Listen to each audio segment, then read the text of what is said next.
Hey folks, it's Shabana here, your very own attachment style coach, yours truly. And today I'm going to be talking about the brutal truth of emotional regulation in relationships and why it's so important.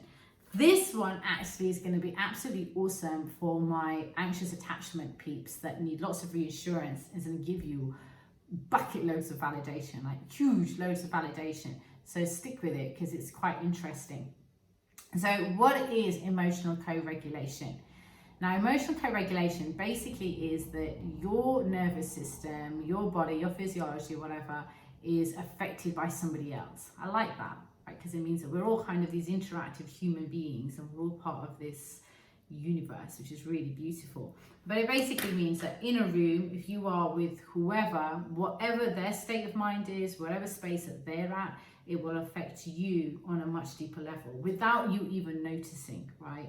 Now, specifically for those people that, are empaths or have anxious attachment patterns, they will feel that on a much deeper level, right?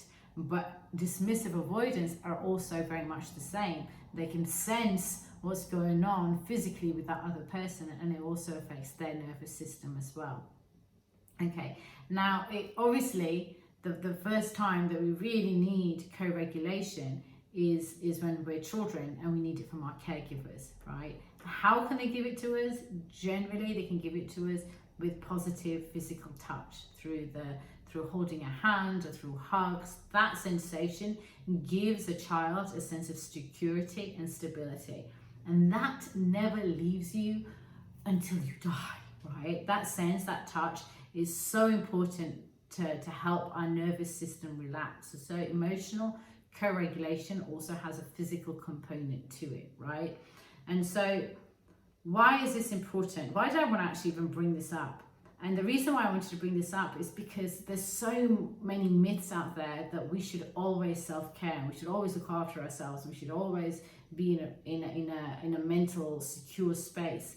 But co-regulation and being in a relationship and being with someone can actually help you. This is something that Armin Levine talks about. Can actually help you to get to a secure space, right? Because when you're in a relationship and all those triggers and everything else is coming up, and you can work through them and help each other, you're actually going to be able to help somebody else or even help yourself move towards secure attachment in a much more solid kind of way. Does that make sense?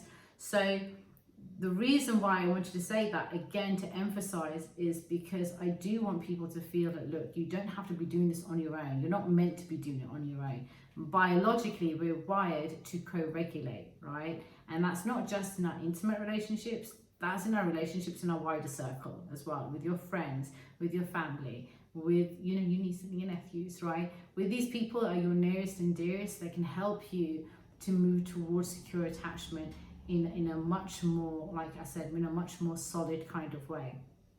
Again, the way that you do that is through physical touch, it's through your facial expressions, because somebody who's anxious attachment might look at a neutral facial expression, actually think that you're looking down on them or you're frowning at them. And so again, being careful in and around how you present yourself with the other person is also deeply helpful. The final thing that I do want to also add, which kind of contradicts what I've said earlier, but it's really, really important, is that as children, we were recipients, right, of lots of information, right? We didn't really know how to self-regulate, right? So there was it was definitely co-regulation. Our parents' own trauma, their own attachments, their own belief systems were kind of being like, sucked into our vortex of our minds, right? But now as adults, we do have a responsibility to self-regulate as well. And I would say that they kind of work in tandem. The self-regulation helps the co-regulation, the co-regulation helps the self-regulation. And we can then create this gorgeous kind of relationship. So that is why co-regulation is absolutely essential to have a healthy, happy, secure, gorgeous relationship. Let me know what your thoughts are. Has that been something that you've thought about? Has it kind of addressed like any kind of myths for you? Has it made you feel okay that you might be feeling needy? And it's like, oh, okay, like I know why I'm so needy. I need that. And it's a physiological thing rather than something that, that makes me sound weak and, like needy and that kind of thing.